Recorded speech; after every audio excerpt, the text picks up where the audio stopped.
Berikut ini adalah seluruh jadwal kegiatan tengah minggu. Umas Online Service, Women of Impact, Midweek Online Service, JZN Youth Online Service. Bagi Bapak Ibu Saudara yang membutuhkan dukungan doa, dapat mengisi prayer request dan praise report untuk kesaksian Bapak Ibu yang mengalami kebaikan Tuhan dengan cara scan QR code yang tertera di layar kaca Anda atau melalui link berikut ini. Dan juga untuk layanan konseling dapat menghubungi nomor berikut ini. Bagi Bapak Ibu Saudara yang rindu untuk memberikan persembahan dan persepuluhan, dapat melalui rekening berikut ini ataupun dapat melalui scan QR code yang tertera di layar kaca Anda. Kami informasikan bagi Bapak Ibu Saudara yang rindu untuk memberikan persembahan diakonia, dapat ditransfer melalui scan QR code yang tertera pada layar berikut ini. Dan untuk keseluruhan kegiatan di GBI Rayon 1D dapat Anda lihat melalui mobile apps GBI Rayon 1D. Deklarasi iman dalam lindungan Allah. Orang yang duduk dalam lindungan yang maha tinggi dan bermalam dalam naungan yang maha kuasa akan berkata kepada Tuhan, tempat perlindunganku dan kubu pertahananku, Allahku yang kupercayai. Sungguh dialah yang akan melepaskan engkau dari jerat penangkap burung, dari penyakit sampar yang busuk. Dengan kepaknya ia akan menudungi engkau, di bawah sayapnya engkau akan berlindung, kesetiaannya ialah perisai dan pagar tembok. Engkau tak usah takut terhadap kedahsyatan malam, terhadap panah yang terbang di waktu siang, terhadap penyakit sampar yang berjalan di dalam gelap, terhadap penyakit menular yang mengamuk di waktu petang. Walau 1000 orang rebah di sisimu dan 10.000 di sebelah kananmu, tetapi itu tidak akan menimpamu. Engkau hanya menontonnya dengan matamu sendiri dan melihat pembalasan terhadap orang-orang fasik. Sebab Tuhan ialah tempat perlindunganmu, yang maha tinggi telah kau buat tempat perteduhanmu. Malapetaka tidak akan menimpa kamu dan tulah tidak akan mendekat kepada kemahmu. Sebab malaikat-malaikatnya akan diperintahkannya kepadamu untuk menjaga engkau di segala jalanmu. Mereka akan menatang engkau di atas tangannya, supaya kakimu jangan terantuk kepada batu. Singa dan ular tedung akan kau langkahi, engkau akan menginjak anak singa dan ular naga. Sungguh hatinya melekat kepadaku, maka aku akan meluputkannya, aku akan membentenginya sebab ia mengenal namaku. Bila ia berseru kepadaku, aku akan menjawab, aku akan menyertai dia dalam kesesakan, aku akan meluputkannya dan memuliakannya. Dengan panjang umur akan kukenyangkan dia dan akan kuperlihatkan kepadanya keselamatan daripadaku. Amin.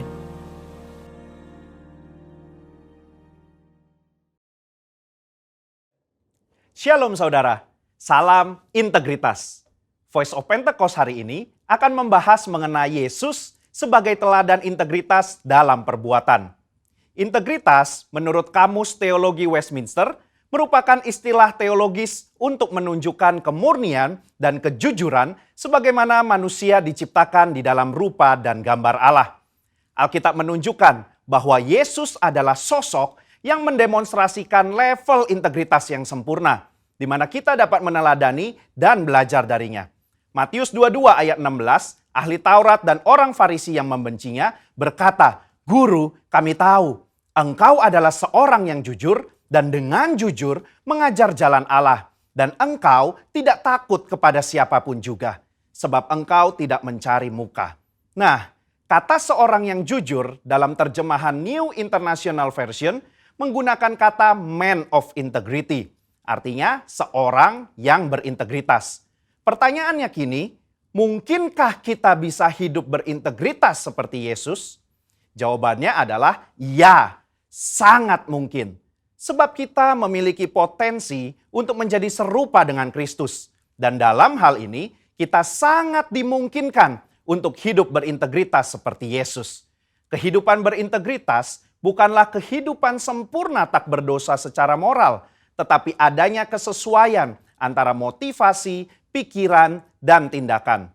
Kalau kita melihat tokoh Daud, dia bukan sosok yang sempurna, tetapi Alkitab mencatat bahwa kehidupannya mencontohkan karakter yang dewasa, utuh, dan tulus di hadapan Tuhan. Maka dari itu, marilah kita juga menunjukkan integritas kita sebagai orang percaya dengan mempraktekkan tindakan dan perkataan Yesus di dalam keseharian kita. Apa saja yang Yesus contohkan bagi kita? Pertama, Yesus mencontohkan bahwa integritas ialah mengasihi musuh, sekalipun menurut kita dia tidak berhak menerima kasih tersebut.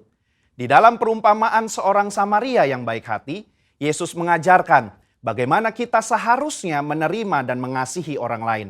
Orang Yahudi tidak suka bergaul dengan orang Samaria, tetapi justru orang Samaria yang dibenci inilah yang menunjukkan belas kasih kepada orang yang terluka.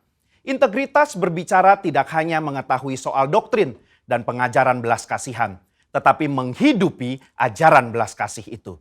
Kedua, Yesus mencontohkan bahwa integritas berbicara soal kehidupan yang tidak munafik.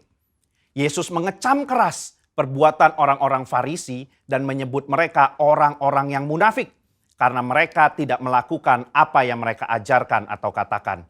Matius 23 ayat 3 menunjukkan bahwa Yesus mengakui kebenaran ajaran ahli-ahli Taurat dan orang Farisi. Itu harus dituruti dan dilakukan. Tetapi kemunafikan mereka adalah karena kehidupan dan perbuatannya tidak sama dengan apa yang diajarkan. Di sini kita bisa belajar bahwa berintegritas artinya berusaha menghidupi firman yang kita baca dan dengar. Ketiga, Yesus mencontohkan bahwa integritas berarti memiliki kejujuran dalam melaksanakan tanggung jawab dan mengembangkan talenta.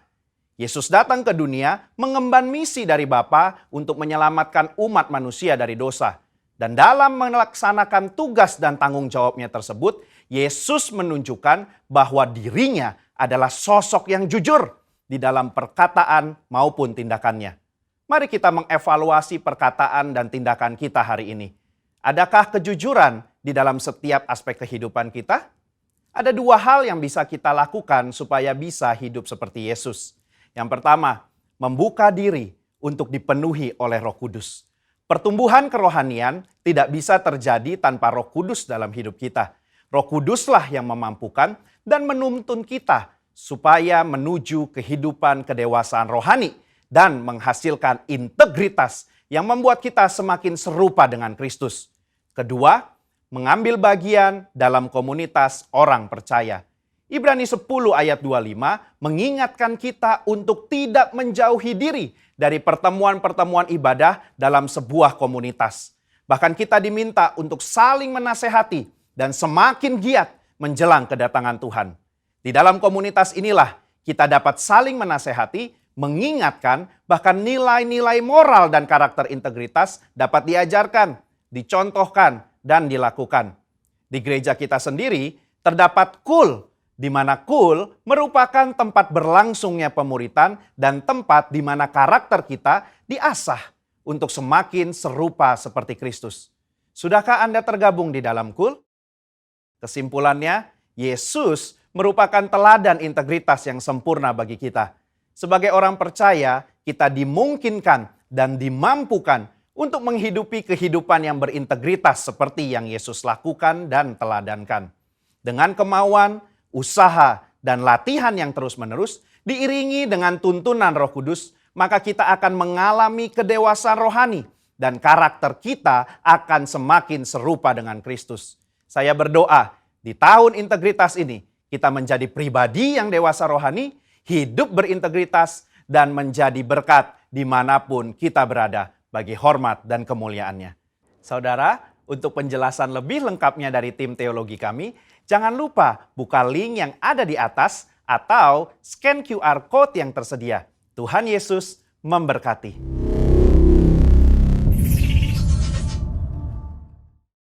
Shalom, bersama dengan Tuhan yang dekat dalam kehidupan kita. Kita akan sama-sama lakukan perkara-perkara besar dalam hidup kita. Sama-sama katakan amin. Amin. Haleluya.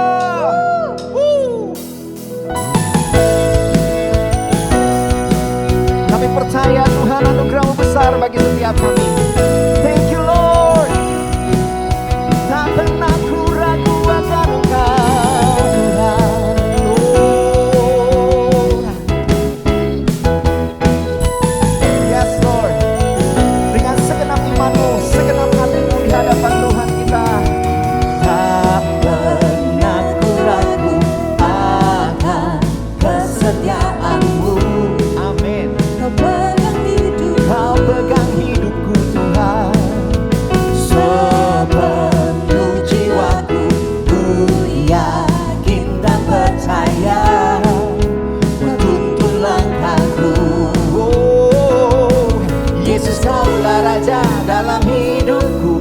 berkuasa, percaya untuk selamanya. Hanya Kau Tuhan, sumber kekuatan, kuasa-Mu tercurah bagiku senantiasa. Dengan-Mu Tuhan, kita berjalan bersama-sama sepanjang tahun ini dari kemuliaan, amin, muliaan selamanya.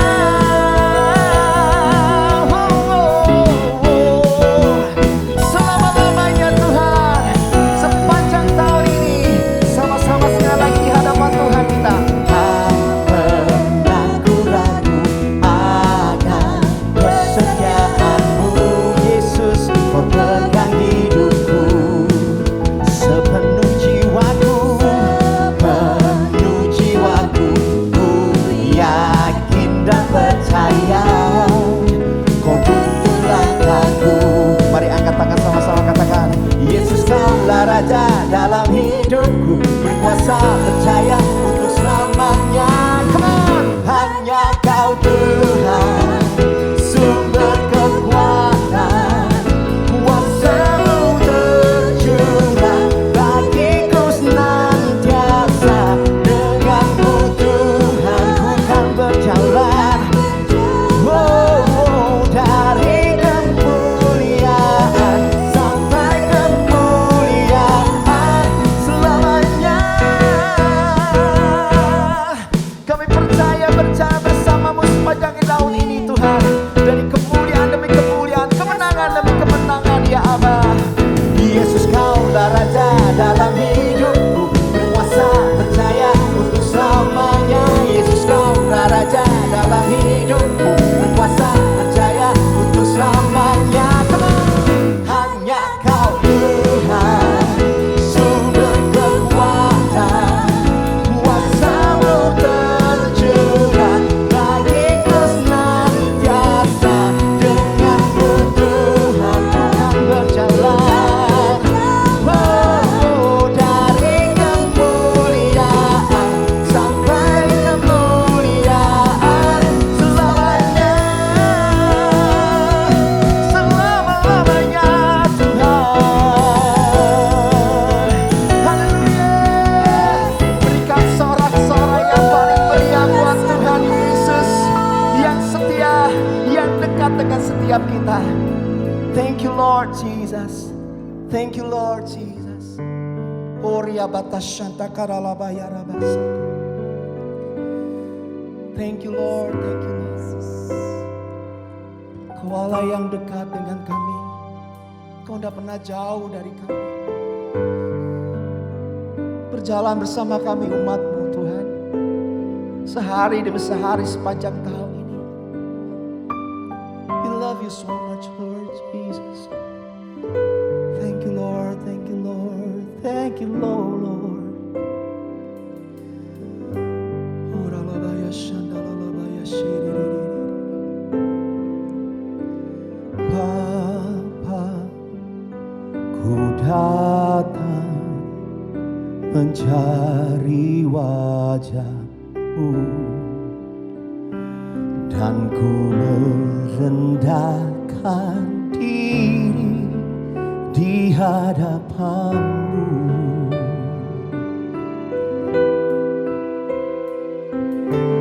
Yesus, ku sambut huluran tangan-Mu. Hadirat-Mu nyata dalam doaku. Oh Lord, hadirat-Mu Tuhan, hadirat-Mu ku rasakan Lord, lebih lagi Tuhan. Oh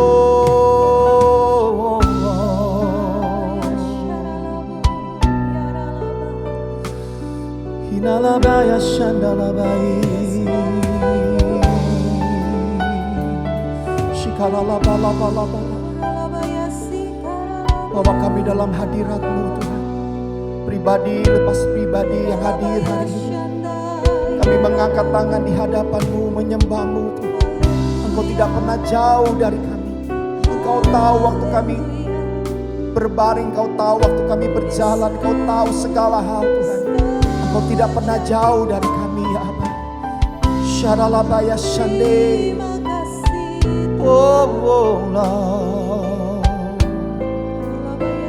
Mari sekali lagi dengan segenap hatimu di hadapan Tuhan. Segenap hati Tuhan kami menyembah. Shalalabalaba. Yes Lord. Sama-sama katakan.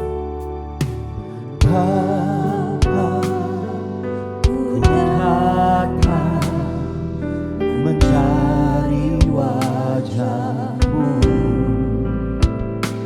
dan ku merendahkan diri di hadapan-Mu.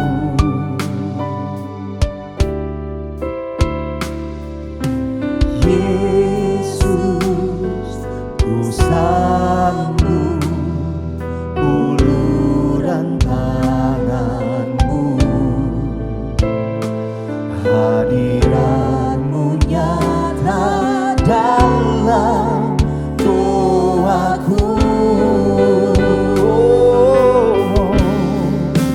Tuhan, Engkau tak jauh, bahkan dekat di hidupku. Sungguh ku rasakan betapa Kau mengasihiku. Tuhan, Engkau tak jauh, bahkan dekat di hatiku. Sungguh ku sadari betapa ku merindukan-Mu. Sekali lagi sama-sama katakan. Bapa, ku datang. Kami cari wajah-Mu Tuhan. Thank you Lord Jesus. Terima kasih untuk hari ini ya Allah. Rendahkan diri di hadapan-Mu. Kami panggil nama-Mu Yesus. Yesus, ku sambut uluran tangan-Mu. Kami percaya Tuhan, hadirat-Mu nyata dalam doa setiap kami hari ini. Kami percaya Tuhan, Engkau tak jauh. Engkau tak jauh, bahkan dekat di hidupku. Sungguh ku rasakan betapa Kau mengasihiku. Oh Tuhan, Kau tak jauh. Engkau tak jauh, bahkan dekat di hatiku. Sungguh ku sadari betapa ku merindukan-Mu. Tuhan, Kau tak jauh dari setiap kami. Tuhan, Engkau tak jauh, bahkan dekat di hidupku. Sungguh ku rasakan betapa Kau mengasihiku. Tuhan Yesus, oh Tuhan, Engkau tak jauh, bahkan dekat di hatiku. Sungguh ku sadari betapa ku merindukan-Mu. Sungguh kami sadari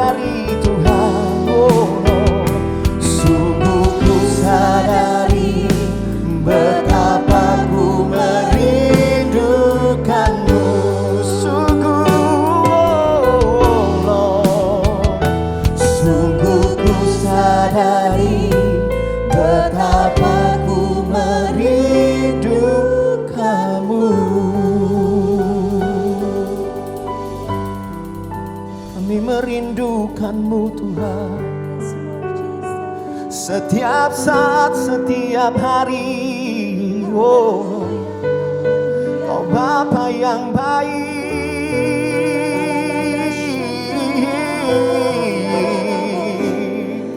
Selama-lamanya Kau tak pernah meninggalkan kami umat-Mu, tak pernah biarkan kami. Oh, sebab Kau Bapa yang baik.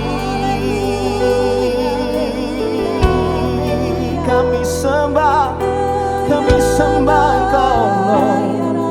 Dengan mengangkat tangan kami, Tuhan, kami berserah di hadapan-Mu. Sebab kami tahu hidup kami terjamin, karena Engkau Bapa yang memelihara hidup kami untuk selama-lamanya.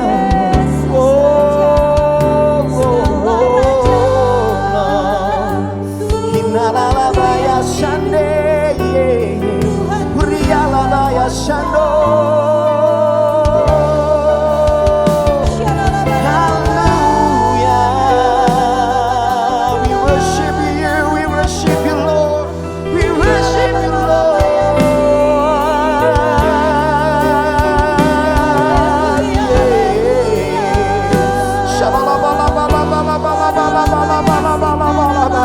Bapakku yang baik,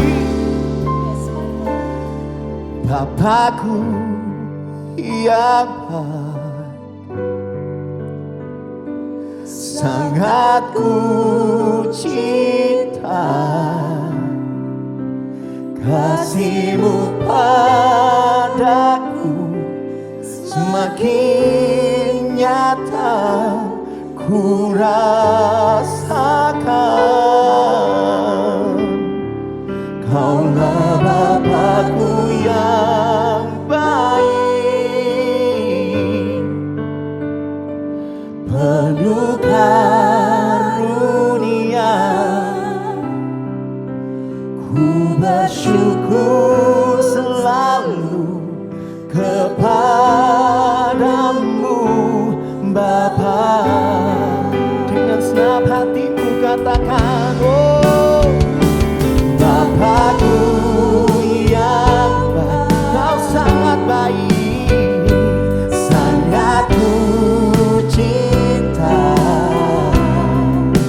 Kasih-Mu padaku semakin nyata. Oh, ku rasakan. Kaulah Bapakku yang baik, penuh karunia dalam hidup kami. Kami bersyukur ya Bapa, selalu kepadamu, Bapa. Dengan segenap iman, haleluya. Bapakku yang baik, oh, sangat ku cinta.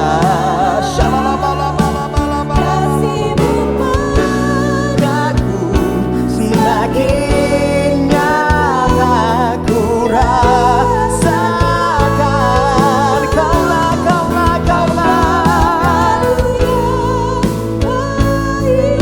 oh my Lord, karunia. Kami bersyukur selalu kepada. Mari sembah Tuhan sekali lagi. Mari sembah Bapa-Mu yang di surga, yang memelihara hidupmu.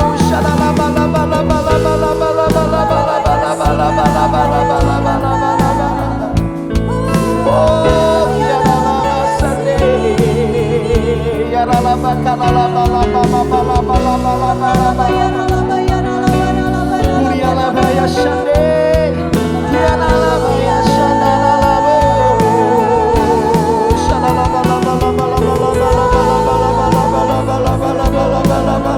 we love you, Lord. We love you, Father. Oh,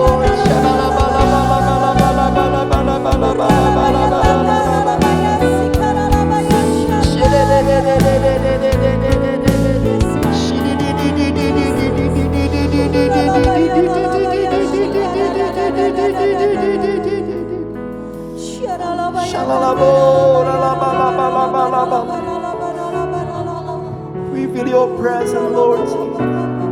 We feel your love, Father. Shingalalabaya shedededededededededede.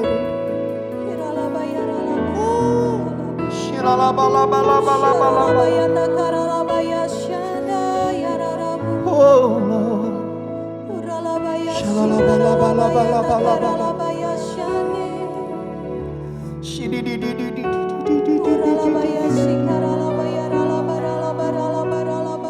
Mari taruh tangan di dadamu sama-sama di hadapan Tuhan. Dengan segenap imanmu, come on church. Bapakku yang baik. Bapakku yang baik, sangat ku cinta, kasih-Mu padaku semakin nyata ku rasakan. Kaulah Bapakku yang baik, penuh karunia. Ku bersyukur selalu kepadamu, Bapa. Kami bersyukur selalu ya, apapun keadaan. Ku bersyukur selalu kepadamu, Bapa. Apapun keadaan kami bersyukur ya. Ku bersyukur selalu kepadamu,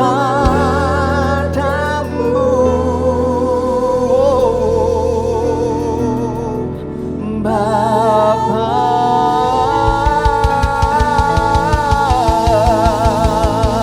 Kemuliaan dan hormat hanya bagi nama-Mu ya Tuhan.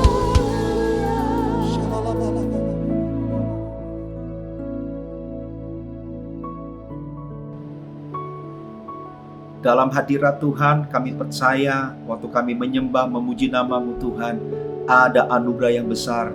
Kami percaya, kami bersepakat sama-sama Tuhan dalam hadirat-Mu ini.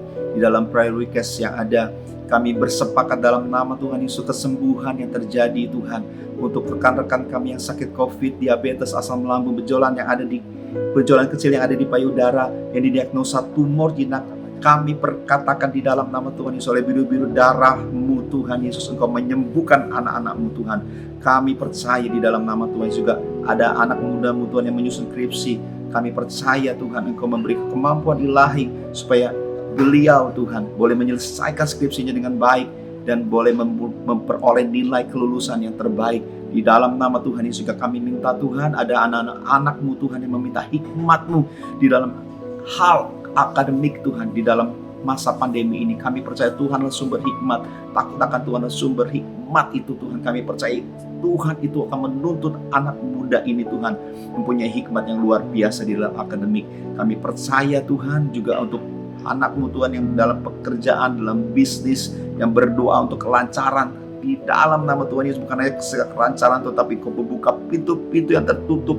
Tidak ada satupun yang pintu yang tertutup di dalam nama Tuhan Yesus. Kami percaya ada kelancaran, ada berkat Tuhan waktu Engkau didahulukan mencari kerajaan-Mu dahulu dengan kebenaran-Mu Tuhan, maka semuanya Kau tambahkan kepada hamba-hamba-Mu ini Tuhan. Kami berdoa juga Tuhan untuk pemulihan keluarga. Kami percaya ada pemulihan keluarga, ada kasih Kristus yang mengalir di dalam keluarga demi keluarga.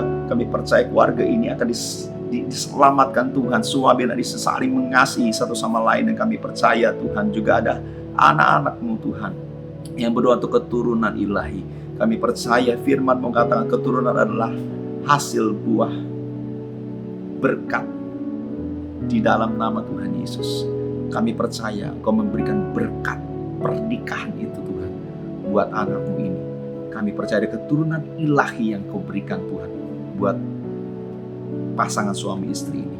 Dan kami berdoa juga Tuhan untuk anak-anak-Mu yang sedang mencari jodoh.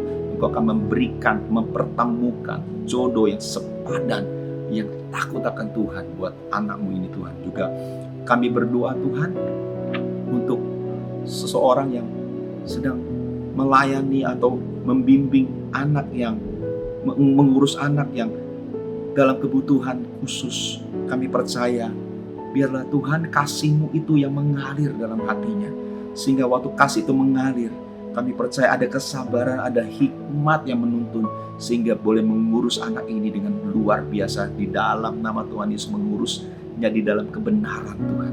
Di dalam nama Tuhan Yesus, Tuhan, kami percaya apa yang kami doakan sama-sama, kami sepakat, kami percaya Tuhan sudah mendengar dan Tuhan akan melakukan perkara-perkara besar. Apa yang kami doakan, kami sudah menerimanya di dalam nama Tuhan Yesus. Yang percaya katakan amin. Puji Tuhan, Bapak Ibu juga ada, hari ini ada kesaksian atau praise report yang luar biasa.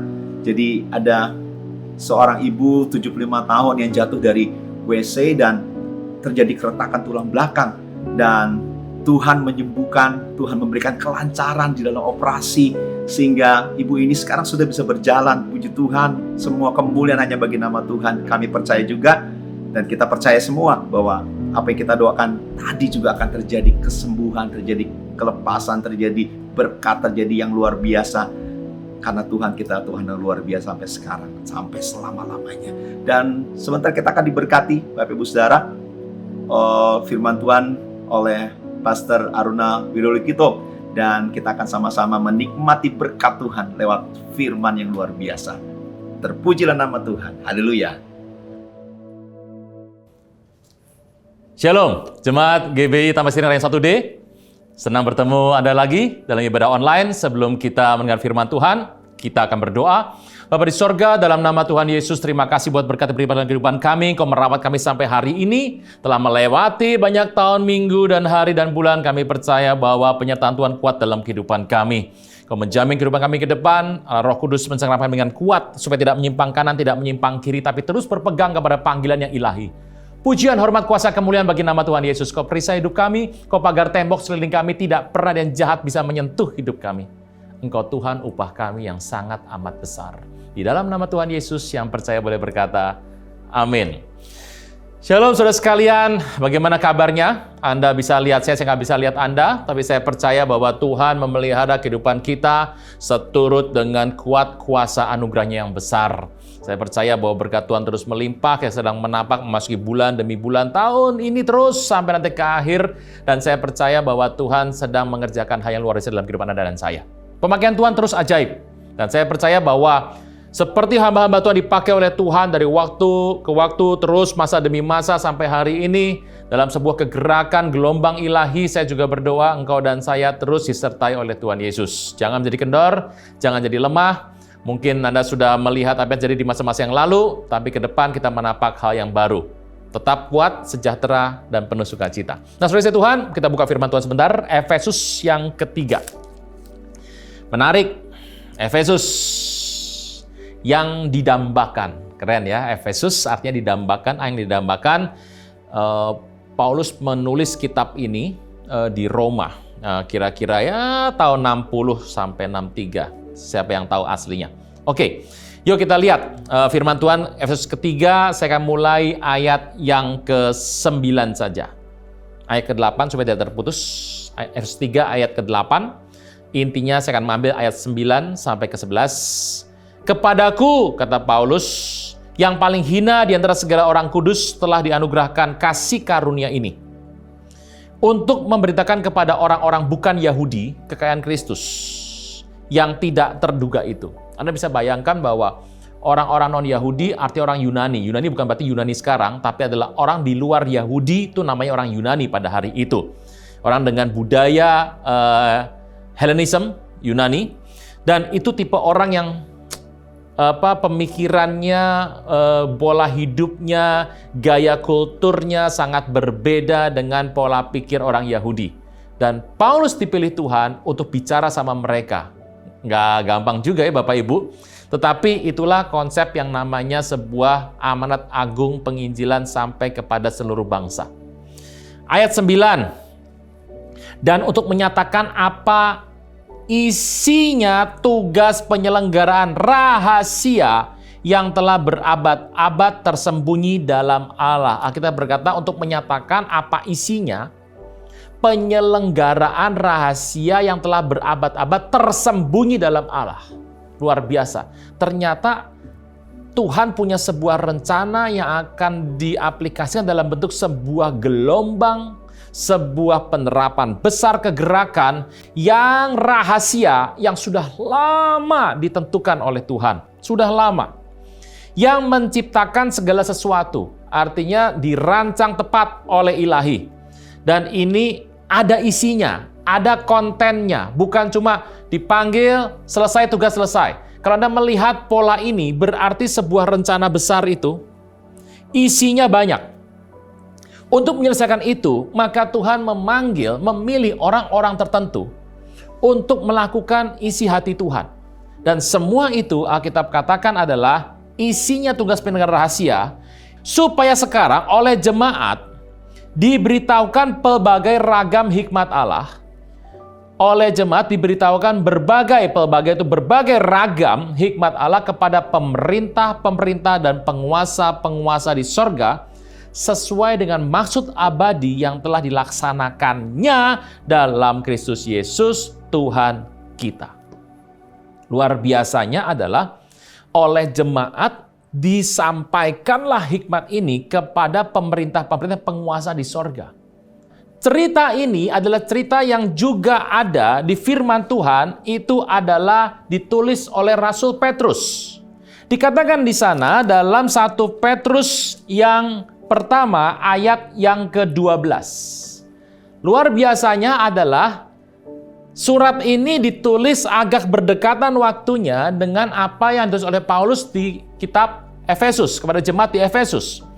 1 Petrus 1 ayat ke-12, dan kepada mereka telah dinyatakan bahwa mereka bukan melayani diri mereka sendiri tapi melayani kamu dengan segala sesuatu yang telah diberitakan sekarang kepada kamu dengan perantara mereka yang oleh Roh Kudus diutus dari sorga, menyampaikan berita Injil kepada kamu, hal-hal yang ingin diketahui oleh malaikat-malaikat. Anda bisa bayangkan, jadi ternyata ada hal-hal yang ingin diketahui oleh pemerintah-pemerintah dan penghuni sorgawi yang merupakan rencana besar ilahi yang dibukanya itu adalah kepada manusia. Rencana apa itu? Rencana keselamatan. Saudara Tuhan, yuk kita lihat. Ternyata waktu rencana besar itu terjadi, Tuhan tuh memilih orang. Itu sebabnya dalam kekristenan kita diminta punya yang namanya karakter ilahi. Punya sebuah integritas ilahi, punya sebuah kekuatan ilahi, pola pikir sorgawi, sehingga apa yang terjadi dalam kehidupan kita itu selaras dengan kehendak Tuhan di sorga. Nah, kita melihat sebuah cerita, kalau Anda melihat bagaimana cara Tuhan mengerjakan sebuah gelombang keselamatan, gerakan hal besar yang terjadi hari-hari ini. Saya berdoa supaya Bapak Ibu sebagai orang percaya, kita diajar sebagai orang percaya untuk menjadi orang yang lemah lembut. Nah, lemah lembut ini salah satu dari buah roh. Dan ini kebetulan kita sedang belajar sepanjang tahun ini. Nanti banyak hal akan dibahas soal yang namanya integritas, karakter ilahi, buah roh akan banyak dibahas. Salah satunya bicara mengenai lemah lembut. Hancur hati. Orang yang dalam kehidupan ini tuh mudah disentuh oleh Tuhan. Jadi kalau ada sebuah teguran, ada sebuah hal-hal yang disampaikan, dia bukan menunjuk orang lain, tapi dia mengoreksi dirinya terlebih dahulu. Seringkali kalau ada orang berkata mengenai, beri donasi, bermurah hatilah. Dulu mungkin ada yang bilang begini, wah ini khotbahnya cocok nih buat ipar saya. Ini cocok ini buat mantu saya. Nanti saya beli CD-nya, saya kasih ke dia. Supaya dia lebih murah hati. Kalau bilang, mengampuni. Wah ini cocok nih khotbahnya nih buat mertua saya. Supaya dia mengampuni saya. Nanti saya kirim saja diam-diam. Supaya dia dengar khotbah ini. Banyak orang kalau dia mendengar sebuah firman. Itu firman, ini cocok buat si A. Cocok buat si B. Cocok buat si D. Nah ini artinya dia adalah menjadi distributor Alkitab. Gitu, distributor firman Tuhan. Tapi tidak demikian. Sebetulnya waktu kita mendengar yang namanya firman Tuhan. Siapa yang pertama harus mengkoreksi diri? Yang mendengar. Termasuk hari ini kalau saya sedang bicara, kan ini berarti kan saya nggak bisa lihat Anda. Saya sedang bicara, kepada benda mati nih, kepada kamera. Artinya saya bicara sama diri saya sendiri. Nah, Alkitab katakan dengan jelas bahwa pada saat kehidupan kita dibentuk oleh Tuhan, sebagai orang Kristen kita belajar menjadi orang yang hancur hati. Apa itu? Mendengar dan mengoreksi diri dalam segala hal. Makanya sebagai orang Kristen tuh kita harus melihat situasi kehidupan Anda dari kecil, perjalanan hidup di mana Tuhan ikut berkarya, itu harus pelan-pelan diikuti. Di situ ada juga yang namanya masalah dalam kehidupan, pengalaman-pengalaman kehidupan, peristiwa-peristiwa promosi, peristiwa-peristiwa kegagalan. Kita belajar banyak hal, kita bicara mengenai keberhasilan, kegagalan kehidupan kita. Semuanya pada saat engkau sedang naik, pada saat engkau sedang turun, yang kita berjanji bahwa engkau dan saya akan semakin naik. Apa yang terjadi luar biasa adalah terus kehidupan kita. Bagaimana Tuhan menggaris sebuah cerita, menulis sebuah cerita dalam kehidupanmu. Itulah sebuah rencana besar Tuhan untuk menyertakan engkau dan saya dalam gelombang ini. Pak, maksudnya gimana itu? Kita ambil sebuah contoh. Seorang hamba Tuhan yang dipakai di Alkitab luar biasa, dia adalah seorang nabi terbesar yang ada di Timur Tengah. Bukan cuma di Israel, di Timur Tengah. Dikenal sebagai the prophet of law, nabi hukum, yaitu adalah Moshe. Moshe berasal dari keturunan Levi. Nah, kalau Anda melihat, Moshe dipakai Tuhan luar biasa, dan selalu setiap orang mau dipakai Tuhan, selalu ada masa di mana Tuhan bangkitkan, Tuhan izinkan orang-orang yang berusaha untuk menekan. Kita tahu waktu Moshe hidup, selalu ada Firaun di sana. Waktu Tuhan Yesus lahir ke muka bumi, ada Herodes di sana. Waktu bangsa Israel mau muncul, selalu ada Hitler, Adolf Hitler, Nazi di sana. Selalu ada orang-orang yang akan mulai menekan. Waktu orang Israel mulai dipakai dalam benteng Ahasiveros, selalu akan ada Haman di sana yang berusaha menekan. Selalu ada Amalek, Agag di sana pada zaman Saul yang berusaha menekan. Saya percaya bahwa dalam kehidupan Anda dan saya selalu akan bangkit hal-hal demikian. Tapi jangan takut, Tuhan beserta dengan kita. Saudara Tuhan yang menarik adalah Musa. Musa diambil dari air. Kenapa? Karena kita nama Moshe artinya drown from the water, diambil dari air. Drown from the water, diambil dari air. Nah, Moshe itu diambil dari air. Kehidupannya dia diambil dari sebuah kehidupan yang akan mati. Ingat bahwa dia dilarung di Sungai Nil karena hari itu diperintahkan oleh Firaun, bunuh semua anak. Dibunuh, dari akibatnya hari itu dilarung anak ini, dan putri Firaun mengambilnya. Perhatikan baik-baik, yang mengambil adalah orang kerajaan, diambil. Diambil di sana, Firaun diambil. Putrinya mengambil. Cerita kehidupannya diambil, dibawa jadi besar, dan setelah dia besar, dia melihat sebuah ketidakadilan, dan kemudian membela orang Israel dengan membunuh orang Mesir. Disalahartikan, dia harus pergi kepada mertuanya, bertemu dengan seorang perempuan dan menikah. Yitro ada di sana di Midian, dan dari sana kemudian dipakai oleh Tuhan secara luar biasa untuk membawa Israel keluar dari Mesir. Bapak Ibu, sebetulnya kalau kita melihat sejarah kehidupan Anda dan saya, sejarahnya Tuhan itu sudah involve, sudah ada di situ. Banyak orang menganggap hidup ini nggak penting, Pak. Semuanya pahit. Buat apa saya kecewa dengan hidup ini? Belajar bersyukur karena setiap yang terjadi dalam kehidupanmu sebetulnya adalah sebuah pembentukan ilahi untuk masa depan Anda. Kita buktikan ucapan tadi dengan kisah hidup Moshe.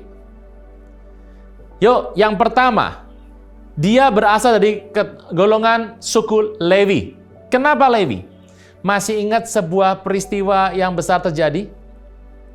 Tuhan memilih suku ini secara luar biasa untuk menjadi suku yang kelak akan menjadi imamnya Tuhan, yang melekat sama Tuhan. Kalau Anda tahu bahwa Levi dan Simeon itu adalah dua orang yang, itu ganasnya bukan main, anak Yakub yang ganas ya dua itu. Tetapi Tuhan membentuk suku Levi secara luar biasa. Musa diambil dari suku Levi. Dia adalah anak ketiga, karena anak pertamanya adalah Miriam, perempuan. Yang kedua adalah Harun, bedanya 3 tahun dengan Musa. Kalau Bapak tahu, di Alkitab ada.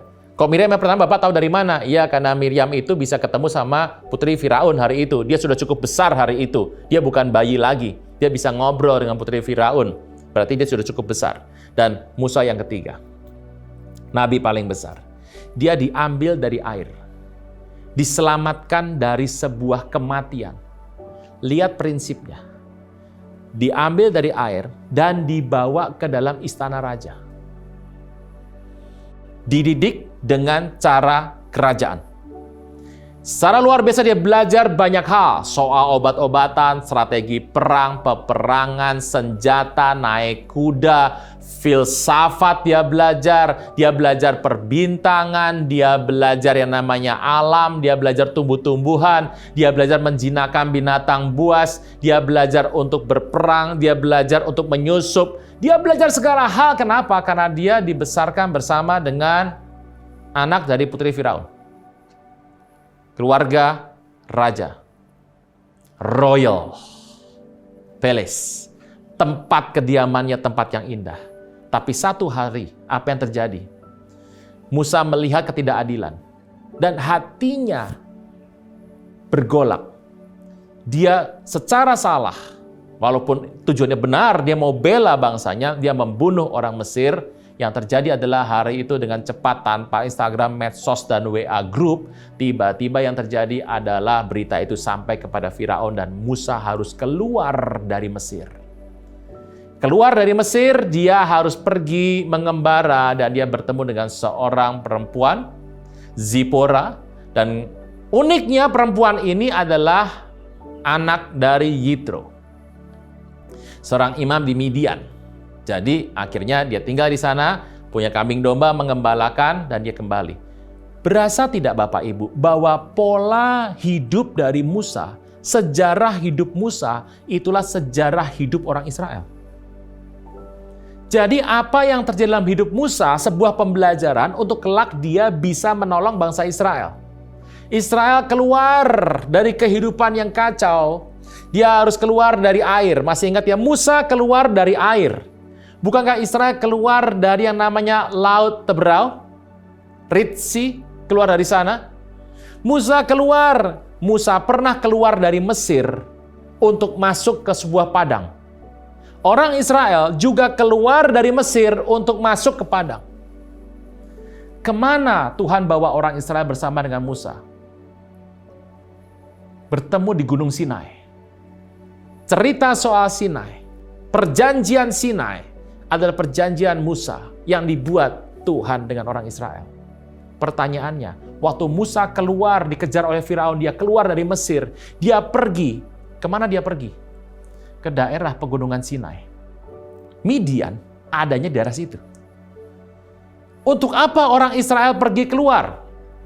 Israel pergi keluar untuk bertemu dengan pola ibadah yang baru, yang luar biasa bersama dengan Tuhan. Sebuah hubungan yang melekat sama Tuhan, menjadi milik Tuhan sendiri, yang ditulis dalam kitab Torah. Cerita ini sudah ada 40 tahun sebelumnya, di mana Musa pada saat dia keluar dari tanah Mesir, dia bertemu dengan Zipora. Dia bertemu dengan sebuah hubungan. Saudara Tuhan, cerita yang mirip terjadi pada hidup Musa, itulah cerita yang terjadi atas orang Israel. Jadi kalau kelak ke depan, apa yang kau alami hari ini, apa yang kau nikmati hari ini, pembentukan yang kau alami hari ini, jangan-jangan adalah sebuah pembentukan dalam hidupmu untuk kelak menjadi pelayananmu bagi orang-orang lain. Saya tidak mengerti Bapak Ibu, bagaimana Anda mengalami hidup ini. Tapi begini, seringkali apa yang kau alami, bagaimana cara engkau merespon hal tersebut, itu adalah sebuah kelak pengalaman untuk Anda dan saya bisa melayani orang lain. Jadi sebetulnya gampang sekali dilihat. Kalau kita mau nurut dengan rencana Tuhan, ngikut rencana Tuhan, kelak, jangan-jangan dengan skala yang lebih besar tapi berbeda, engkau akan membantu orang lain dalam hal tersebut. Anda lihat bagaimana Musa ada di sana. Israel mengalami hal yang enak nggak sebetulnya? Mereka pernah berkata, lebih baik ada di Mesir, bisa makan enak segala hal. Musa pernah makan enak di istana Firaun. Tapi kenapa dia tinggalkan? untuk sebuah hubungan bersama dengan Tuhan. Kenapa Israel harus tinggalkan semuanya? Orang bilang kalau perbudakan itu nggak enak, tapi orang Israel masih bilang perbudakan lebih enak daripada padang gurun. Kenapa? Karena mereka harus tinggalkan semua hal tersebut. Kenikmatan dalam perbudakan harus tinggalkan untuk bisa melekat sama Tuhan. Musa sudah mengalaminya. Dia tinggalkan istana, kenikmatan yang dia harus tinggalkan untuk dia bisa melekat sama Tuhan. Banyak orang bertanya, Pak, Tuhan tuh jahat ya sama Musa ya? Kenapa? Saya bilang, iya, cuma salah ngetok batu aja, udah gitu nggak boleh masuk tanah perjanjian. Wah, gagal semua janjinya. Tuhan tega ya sama Musa? No. Anda mungkin berkata bahwa Musa nggak pernah nginjek tanah perjanjian. Siapa yang bilang? Musa memang melihat tanah perjanjian. Dia nginjek nggak? Nginjek. Tahu dari mana, Pak? Masih ingat waktu Tuhan Yesus transfigurasi? Di Bukit Transfigurasi, tiba-tiba berubahlah Tuhan Yesus, muridnya kaget semua. Petrus, Yohanes, Yakobus, Petrus sampai ngomong asal ngomong. Saking gemetarnya, saking takjubnya, sampai ngomong asal ngomong. Banyak orang kalau sudah takjub ngomongnya asal ngomong. Karena apa? Karena Petrus hari itu melihat Tuhan Yesus tidak seperti biasa. Berkilau, bersinar luar biasa. Dan hari itu ada Musa dan Elia di sana. Berarti Musa itu ada di mana? Musa ada di situ. Lah pertanyaannya, Bukit Transfigurasi itu ada di mana? Di tanah perjanjian. Jadi Musa ada di situ sebetulnya. Nah, saudara Tuhan, kembali ke kisah Musa. Jadi apapun yang didapat di muka bumi ini mungkin enak, nikmat, tapi Alkitab ajar kita untuk melepaskan itu untuk melekat sama Tuhan. Dari cerita ini saya teringat dengan cerita Paulus. Paulus itu kalau kita lihat, dia buta. Dan dia disembuhkan. Alkitab menulis, kelak dia akan membuat banyak orang yang buta rohani dicelikan. Kalau Anda melihat kenapa sih Paulus waktu masa hidupnya mengalami banyak aniaya, dia memuridkan. Dia adalah murid dari Gamaliel. Karena dia dimuridkan oleh Rabi besar, Raban Gamaliel hari itu, dia tahu bagaimana caranya untuk dia bisa memuridkan kelak Timotius dan Titus dan banyak murid di sana. Ada yang namanya Onesimus di sana, ada Filemon di sana, ada banyak lagi orang-orang yang di Alkitab tertulis dengan lengkap namanya. Dari mana bisa dapat semua? Sebuah pengalaman hidup. Paulus dalam pengalaman hidupnya, dia diajar oleh Tuhan. Rasul-rasul dimuridkan Tuhan Yesus. Untuk apa? Bisa memuridkan orang-orang lain lagi. Jadi peristiwa yang ada hari ini, itu akan dibawa Tuhan lebih besar ke depan. Jangan ratapi masalah hidup Anda. Jangan anggap enteng hidup Anda. Ini cuma ngalir saja, Pak. Terserah mau kemana, Pak. Saya udah nggak ada minat sama hidup ini. Hati-hati. Sebetulnya setiap inch dalam hidup Anda, setiap inci hidup Anda, saya mau beritahu, Tuhan berkarya di sana. Lihat kebesaran Tuhan di sana bahwa kelak, kalau engkau menang di sini, Tuhan akan pakai pengalaman ini untuk hal yang lebih besar. Daud tidak serta-merta mengalahkan Goliat. Daud mengalahkan singa. Daud mengalahkan beruang terlebih dahulu. Tapi ingat, Daud itu bukan cuma mengembalakan orang Israel. Dia pernah mengembalakan kambing domba. Yang jumlahnya tidak banyak. Itu pun dia pertahankan. Daud pernah mencoba pakaian perang Saul. Dia tahu kakaknya juga punya pakaian perang. Dia pernah menggunakan pakaian perang Yonatan. Semua pengalaman itu dipakai waktu dia berperang di lapangan. Di masa kecilnya, di masa mudanya, dalam kesepiannya, dia menyembah Tuhan dengan alat musik apa adanya. Alkitab berkata bahwa dia adalah pemazmur, pencipta penggubah lagu, komposer yang sangat disukai. Artinya apa? Albumnya meledak itu di Israel, luar biasa. Kehidupan masa hidup kita bukan sekedar angin lalu lewat. Itu adalah sebuah pembelajaran yang luar biasa untuk mencapai ke depan. Dari mana kita tahu? Amsal 16. Saya mengajak kita membuka firman Tuhan di Amsal 16, ayat yang ke-9. Hati manusia memikir-mikirkan jalannya, tapi Tuhanlah yang menentukan arah langkahnya. Hati manusia memikirkan jalan, Tuhan tentukan arah langkah. Jadi arah langkah itu Tuhan tentukan. Memikirkan itu artinya apa sih? Nyusun strategi, cari info, buka Google Map, cari info di segala tempat, hubungi kiri kanan, timbang-timbang, sekolah dapat info ini, timbang-timbang, buka buku, buka informasi, semua dibuka, konsultasi sama orang. Itu artinya adalah memikirkan jalan. Anda harus lakukan, saya harus lakukan dalam setiap hal ini. Tapi ingat baik-baik bahwa Tuhan kelak yang akan memberikan langkahnya. Makanya ada yang bilang begini, saya sering mengambil sebuah simpulan kecil saja. Kalau saya sudah berpikir akan ke sana, saya sedang berjalan ke sana, tiba-tiba saya berakhir di sini, atau saya berakhirnya di sebelah sana, lebih jauh lagi, saya mengerti. Ini Tuhan sedang kasih sebuah signal dalam hidup saya. Jadi kadang-kadang kita lagi mau ke sana, endingnya di sini. Kita maunya di sini, endingnya jauh lebih tinggi, gitu ya. Atau sebaliknya, kita sedang berpikir di sini, endingnya ada di belakangnya.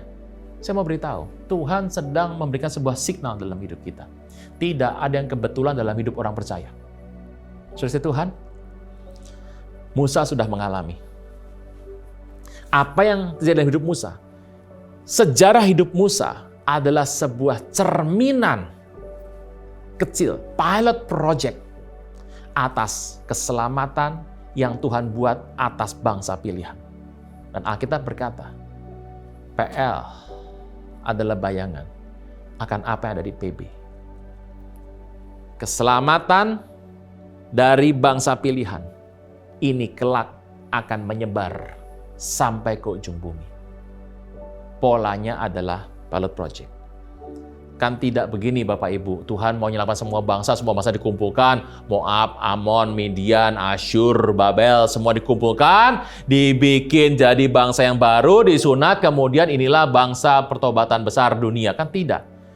Polanya selalu diambil satu orang, diberkati, dibentuk, dan ini menjadi sebuah simbol, menjadi sebuah acuan, lebih tepatnya, sehingga orang bisa melihat.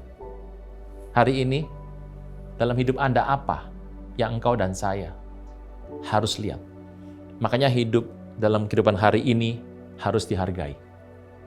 Semua yang terjadi dalam kehidupan Anda, mengucap syukur. Cari hikmahnya, cari artinya, cari apa rencana Tuhan di sana. Dan kalau engkau menemukan sebetulnya itu adalah pilot project mengenai sebuah peristiwa ke depan yang engkau dan saya mungkin tidak pernah tahu. Hal ini saya sebut sebagai sebuah perspektif pola pandang Musa. Paulus mengalami, murid Yesus mengalami, semuanya mengalami. Orang yang merasa tidak mau dimuridkan, dia tidak pernah ingin untuk hidupnya sesuai firman Tuhan, maka di masa berikutnya akan menjadi lebih buruk dalam masa pemakaian. Saya berdoa bahwa kita mengerti ini. Sehingga kita berkata kalau dari kecil kita sudah belajar firman Tuhan, belajar ngerti kehendak Tuhan. Nanti besarnya itu lebih mudah untuk Tuhan mau pakai. Bukan berarti Tuhan nggak punya kuasa yang gede ya. Gagal memakai seorang, tidak. Tapi hubungan yang erat itu lebih terjadi. Tuhan bisa pakai semua orang seketika. Tapi ada sebuah respon yang benar, hati yang benar.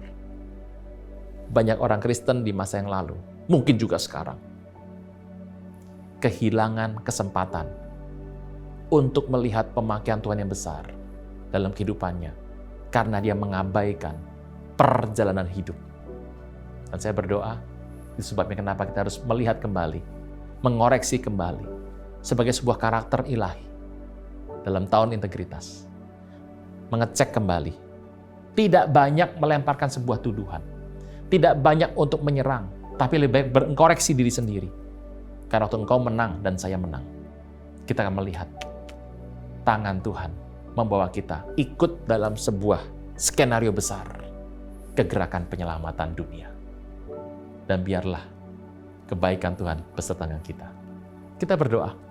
Bapa di sorga, dalam nama Tuhan Yesus, berkati berlimpah umat-Mu. Ajar kami mengerti bahwa dalam setiap aspek kehidupan kami, dalam setiap waktu perjalanan hidup kami, kronologikal hidup kami, di semua sektor yang kami langkah, mungkin kami memikirkannya, tapi Tuhan menentukan arah langkahnya bagi orang yang takut akan Dia. Ajar kami semua untuk melihat bagaimana pembentukan Tuhan akan membawa kami melihat pembentukan lebih besar lagi. Karena kami tahu tugas kami di waktu akhir adalah amanat agung, jadikan bangsa murid, membaptis, mengajar mereka, dan kami mengerti Tuhan sertai kami sampai Tuhan datang menjemput kami. Terima kasih Tuhan Yesus, berkati umat-Mu dimanapun berada, dan biarlah kami terus punya hati yang melekat sama Tuhan, dan kami boleh melihat kebaikan demi kebaikan sorgawi yang terus dinyatakan, kemurahan belaka mengikuti kami. Terpujilah nama Tuhan, kekal selama-lamanya. Tuhanlah mulia dan kudus, Tuhan Yesus ajaib senantiasa. Di dalam nama Tuhan Yesus, yang percaya diberkati sama-sama boleh teriakan, amin. Haleluya, saya yakin dan percaya kita diberkati oleh firman Tuhan. Pegang teguh janji Tuhan dan panggilan Tuhan dalam hidupmu. Saya yakin dan percaya kita akan keluar sebagai pemenang. Mari sama-sama kita akan mengucapkan arti dari Pentakosta yang ketiga. Pentakosta ketiga. Pentakosta ketiga adalah pencurahan Roh Kudus yang dahsyat di zaman now, melebihi yang terjadi di Azusa Street. 2. Pentakosta ketiga akan mengakibatkan penuaian jiwa yang terbesar dan yang terakhir sebelum Tuhan Yesus datang kembali. 3. Pentakosta ketiga akan membangkitkan generasi Yeremia, yaitu anak-anak muda yang dipenuhi Roh Kudus, cinta mati-matian kepada Tuhan Yesus, tidak kompromi terhadap dosa, dan akan bergerak untuk memenangkan jiwa. 4. Pentakosta ketiga lahir di Indonesia dan bergerak ke bangsa-bangsa. Gerakan ini dari timur ke barat dan akan kembali ke Yerusalem. 5. Pentakosta ketiga akan memberikan kuasa untuk menyelesaikan amanat agung, dan setelah itu Tuhan Yesus datang kembali. Mari kita akan akhiri ibadah kita hari ini dengan menerima berkat Tuhan. Mari kita angkat tangan kita, arahkan hati dan pikiran kita kepada Tuhan. Kekasih-kekasih Tuhan, biji mata Tuhan, terimalah berkat Tuhan. Damai sejahtera, sukacita, mujizat, berkat yang berlimpah-limpah dari Allah Bapa di surga, melalui anak yang tunggal Tuhan kita Yesus Kristus, penghiburan, penyertaan yang manis dari Roh Kudus, menyertai saudara sekalian mulai saat ini, sampai Tuhan Yesus datang kedua kali di awan-awan yang permai, bahkan sampai selama-lamanya. Mari kita yang percaya diberkati sama-sama katakan, amin. Selamat hari Minggu yang penuh berkat, Tuhan Yesus memberkati.